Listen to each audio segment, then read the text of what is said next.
ശനി ദോഷകാരിയാണെങ്കിൽ അതീവ ദോഷകാരിയാണ്. അപ്പം നമുക്ക് ശനി ഗുണപ്രദമാണെങ്കിൽ നമുക്കത് അതുപോലെ ഗുണം തരും, അപ്പോൾ ദോഷമാണെങ്കിൽ അതുപോലെ തടസ്സം ചെയ്യുകയും ചെയ്യുന്നല്ലോ. അപ്പോൾ ശനി മന്ദനാണ് സാർ. അതുപോലെ കുറച്ചു മുമ്പ് പറഞ്ഞില്ലേ ധ്യാനം. ഇപ്പം ഞാനും ഈ പറയുന്ന ഈ ഓം നമ ശിവായ മുൻപ് സ്ഥിരം ചെയ്യാറുണ്ടായിരുന്നൊരു വ്യക്തിയാണ്. ഈ ഓം നമ ശിവായ ചെയ്യുന്ന സമയത്ത് നമുക്ക് സ്വാഭാവികമായിട്ടും ഒരു ഹീറ്റ് ബോഡിയിൽ അനുഭവപ്പെടും. അപ്പോൾ നമ്മൾ തന്നെ ചിന്തിക്കും ഇത് ചെയ്യണോ. സ്വാഭാവികമായിട്ടൊരു ദേഷ്യം കൂടും. എത്ര തണുത്ത അവസ്ഥയിലും ഒരു ദേഷ്യം വരുന്നൊരു പ്രാകൃതം പലർക്കും കണ്ടുവന്നിട്ടുണ്ട്. ഞാൻ പലരും ഡിസ്കസ് ചെയ്തിട്ടുണ്ട്. ഇപ്പോഴൊരു പുതിയ ഇൻഫർമേഷനാണ് സാറ് പറഞ്ഞ പഞ്ചാക്ഷരി മന്ത്രം ഒന്നിനോടൊന്ന് എന്നുള്ളത്. ഓം നമോ നാരായണയും കൂടെ ചെയ്ത് കഴിഞ്ഞാൽ നല്ലൊരു ഇൻഫർമേഷനാണ് അത്. ശരിക്കും പറഞ്ഞു കഴിഞ്ഞാൽ ഈ ദോഷ ഭാഗങ്ങളിൽ നിൽക്കുന്നവർക്കും അടുത്ത പരിഹാരം എന്തെന്ന് ആലോചിക്കുന്നവർക്കും ഇതൊരു വലിയൊരു പാഠം തന്നെയാണ്. അതിന് പുറമേ സാർ നേരത്തെ 3 നക്ഷത്രത്തിന് ചൂണ്ടിക്കാട്ടിയിട്ടുണ്ടായിരുന്നു. അവിട്ടം അവസാനം 2 പാദം, ചതയം പൂരിട്ടാതിയുടെ ആദ്യം 3 പാദങ്ങൾ. അതെ. അപ്പോൾ അതിൽ കണ്ടകശനിയും കൂടെ വരുന്ന സമയത്താണ് അത് ഇപ്പം റിട്രോഗ്രേഡ് ഉള്ള സമയം. അതിനെന്താ സാറേ എഫക്റ്റീവായിട്ടുള്ള സൊല്യൂഷൻ? കാരണം എത്രയോ പ്രേക്ഷകർ ഇത് കേട്ടോണ്ടിരിക്കുന്നുണ്ടായിരിക്കും. അവരുടെ കോൺഫിഡൻസ് കൂട്ടുക എന്നുള്ളതാണ് നമ്മുടെ ഒരു ഔചിത്യപൂർവമായ ഒരു അത് ഞാൻ ഒന്ന് പറഞ്ഞില്ലേ, ശനി ദോഷകാരിയാണെങ്കിൽ അതീവ ദോഷകാരിയാണ്. അപ്പം നമുക്ക് ശനി ഗുണപ്രദമാണെങ്കിൽ നമുക്കത് അതുപോലെ ഗുണം തരും, അപ്പോൾ ദോഷമാണെങ്കിൽ അതുപോലെ തടസ്സം ചെയ്യുകയും ചെയ്യുന്നല്ലോ. അപ്പോൾ ശനി മന്ദനാണ്. നമുക്ക് ഗുണകരമായ കാര്യങ്ങൾ ലഭിക്കുവാൻ എന്തിനും താമസം ഉണ്ടാക്കുകയാണ്. അപ്പോൾ 7ര ശനിയുടെ മധ്യാവസ്ഥ എന്ന് പറയുന്നത് തന്നെ ആദ്യത്തെ 2.5 വർഷം ആ 7ര ശനിയുടെ തുടക്കവും അവസാനത്തെ 2.5 വർഷം അതിൻ്റെ അവസാനവുമായതുകൊണ്ട് അത് ശക്തി പ്രാപിച്ചു വരുന്ന സമയമാണ്. പക്ഷേ മധ്യത്തിലെ ആ 2.5 വർഷം അത് വളരെ ശക്തമായിട്ടുള്ള ഒരു സമയമാണ്. അപ്പോൾ അതോടൊപ്പം ആ സമയത്ത് കണ്ടകശനിയും കൂടി വരുന്നു. അപ്പോൾ 2 ദോഷങ്ങൾ ഒന്നിച്ച് വരുമ്പോൾ തീർച്ചയായിട്ടും അത് അതീവ ഗൗരവം തന്നെയാണ്. പിന്നെ ആ ജാതകത്തിൽ ശനി രാജയോഗകാരകനോ ഒക്കെ ആണെങ്കിൽ ഇതിന് തീർച്ചയായിട്ടും വ്യത്യാസങ്ങളുണ്ടാകും. നമുക്ക് ദോഷത്തിൻ്റെ ആധിക്യം കുറയും. എങ്കിൽ പോലും ഇപ്പോൾ അത് കുംഭക്കൂറുകാർക്കാണുള്ളത്. ഇനിയും അത് ഈ 2025 മാർച്ച് മാസത്തിലാണ് ശനിയുടെ രാശി മാറുന്നത്. ആ ശനി മീനൻ രാശിയിലേക്ക് വരുമ്പോൾ മീനക്കൂറുകാർക്ക് ഈ ദോഷം ബാധിക്കും. പക്ഷേ ഇത് എല്ലാവർക്കും ഒരു 30 വർഷത്തിനിടയിൽ ഒരു തവണ ഇത് അനുഭവപ്പെടുന്ന യോഗം തന്നെയാണ്. അപ്പോൾ ഇതിന് പരിഹാരം തീർച്ചയായിട്ടും ശനീശ്വരനെ ഭജിക്കുക എന്നുള്ളത് തന്നെയാണ്. അപ്പോൾ ശനീശ്വരനെ ഭജിക്കാൻ നമുക്ക് പെട്ടെന്ന് കുറച്ച് ബുദ്ധിമുട്ടാണ്. ശനീശ്വര ക്ഷേത്രങ്ങൾ കേരളത്തിലില്ല, തമിഴ്നാട്ടിലേ അതുള്ളൂ. അപ്പം നമുക്ക് മഹാദേവനെ നല്ലവണ്ണം ഭജിക്കുക. ശനിയാഴ്ച ദിവസം ശിവക്ഷേത്രത്തിൽ നമുക്ക് ധാരാളം വഴിപാടുകൾ ചെയ്യാം. ഇപ്പോൾ ഇത് പറഞ്ഞു വന്നപ്പം ഞാൻ ഒരു വഴിപാടിനെ പറ്റി പറയാം. കാരണം പലരും ചെയ്യുന്ന ഒരു കാര്യമാണ് പുറകുവിളക്ക്, പിൻവിളക്ക് കത്തിക്കുക എന്ന് പറയുന്നത്. ശരിക്കും അത് പൂർണ്ണമല്ല. കാരണം എന്തിനാണ് പിൻവിളക്ക് കത്തിക്കുന്നത്? ശിവൻ എന്താ മുൻപിൽ? ശിവൻ പഞ്ചാനനാണ്. 5 ഭാഗത്തേക്കും ദൃഷ്ടിയുള്ള ദേവനാണ് ശിവൻ. അപ്പോൾ ആ 5 ഭാഗത്തേക്കും പ്രകാശം വരാനായിട്ട് പിൻവിളക്കും മുൻവിളക്കും കത്തിക്കണം. പക്ഷേ മുൻപിൽ സാധാരണ വിളക്കുള്ളവരും പിൻവിളക്ക് മാത്രം കത്തിക്കും. ശിവൻ്റെ ആ ദൃഷ്ടി എല്ലാ ഭാഗത്തേക്കും വരാൻ നമ്മളത് കത്തിക്കുമ്പോൾ മുൻപിലും പിൻപിലും വിളക്ക് കത്തിക്കാനായിട്ട് ചെയ്യേണ്ടത്. ഞാൻ സന്ദർഭവശാൽ പറഞ്ഞുള്ളതേ ഉള്ളൂ. അപ്പം അതൊരു നല്ല വഴിപാടാണ്. ശിവന് ധാര നടത്തുന്നത് നല്ല വഴിപാടാണ്. ഇനി ഇതിനൊക്കെ സാമ്പത്തികമായിട്ട് ബുദ്ധിമുട്ടുള്ളവർക്ക് ഒരു കൂവളത്തുമാല സമർപ്പിച്ച് പ്രാർത്ഥിക്കുക. അതേപോലെ തന്നെ ശിവൻ്റെ ധാരാളം ജപങ്ങളുണ്ട്. നമുക്ക് രോഗം കൊണ്ട് വലയുന്നവർക്ക് മൃത്യുഞ്ജയ മന്ത്രം ജപിക്കാം.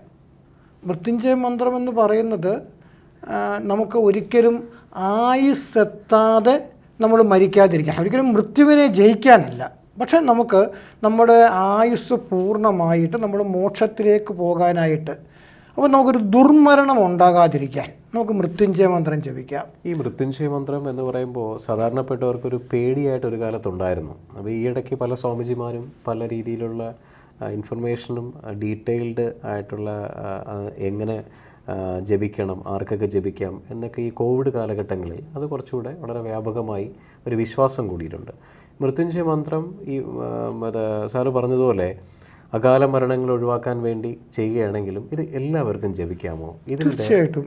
അകാല മരണം ഒഴിവാക്കാൻ മാത്രമല്ല, ഈ മൃത്യു കാത്തു കിടന്ന് ദുരിതം അനുഭവിക്കുന്നവർക്ക് മോക്ഷം കിട്ടാനും ഇത് ജപിക്കാം. അവരെ സ്പർശിച്ച് ജപിക്കാം. കാരണം ഈ കിടന്ന് നരകിക്കുക എന്ന് പറയുമല്ലോ, മുജ്ജന്മ ദോഷം കൊണ്ടൊക്കെ ആയിരിക്കാം. അവർക്ക് മോക്ഷം കിട്ടാനായിട്ടും ഇത് ജപിക്കാം. നമ്മുടെ ആയുസ്, അതായത് ഇതിനകത്ത് ഊർവാരുകം യുവ ബന്ധനാഥ്, ഊർവാരുകം എന്ന് പറഞ്ഞാൽ ശരിക്കും വെള്ളരിക്ക എന്നുള്ള അർത്ഥം സംസ്കൃത പദം. അതൊരു ഫലം എന്നുള്ളതേ ഉള്ളൂ. ഒരു ഫലം അത് ഉണ്ടായി വലുതായി വിളഞ്ഞ് പഴുത്ത് പാകമായി തന്നെ അട്ടു വീഴുന്നത് പോലെ എനിക്ക് മൃത്യു വീഴുന്ന രക്ഷ നൽകുന്നതാണ് പറഞ്ഞത്. അല്ലാണ്ട് ആ ഒരു ഫലം ഇടയ്ക്ക് വെച്ച് കട്ട് ചെയ്തെടുക്കാം, നമുക്ക് കറി വെക്കാം, ഇതൊക്കെ ഉണ്ട്. അങ്ങനെ സംഭവിക്കാതെ അത് പൂർണ്ണമായിട്ട് അതിൻ്റെ ആ ഒരു വളർച്ച അവസാന ഘട്ടത്തിൽ എത്തുന്നത് വരെ അതേപോലെ എനിക്ക് എൻ്റെ ജന്മം തരണം എന്ന് അപ്പം അത് ആർക്കും ജപിക്കുന്ന എന്താ ദോഷം എന്താ? എല്ലാവർക്കും അല്ല, ഇതിനകത്ത് പലരും പറയുന്ന പേടിപ്പെടുത്തുന്ന പല രീതിയിലുള്ള ഇൻഫർമേഷൻസ് കിട്ടിയിട്ടുണ്ടായിരുന്നത്. ഈ മൃത്യുഞ്ജയ മന്ത്രത്തിനകത്ത് ആദ്യത്തെ ആ ഒരു ലൈൻ ഉണ്ടല്ലോ, ആ ലൈനിനകത്ത് മകാരവും അകാരവും എന്തോ വരുന്നുണ്ട്, അതിനൊരു ദീർഘചിഹ്നമുണ്ട്.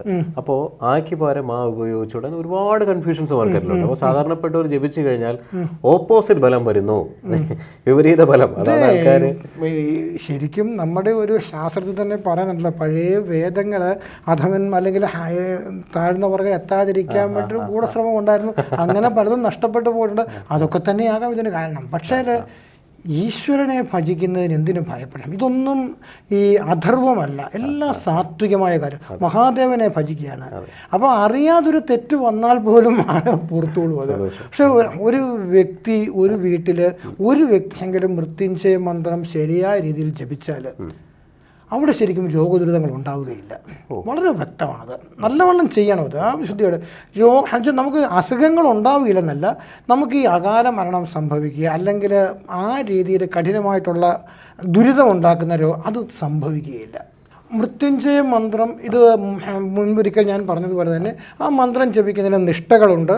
ആദ്യം അതിൻ്റെ ഋഷി ദേവതാ ഛന്ദസ് ജപിക്കണം.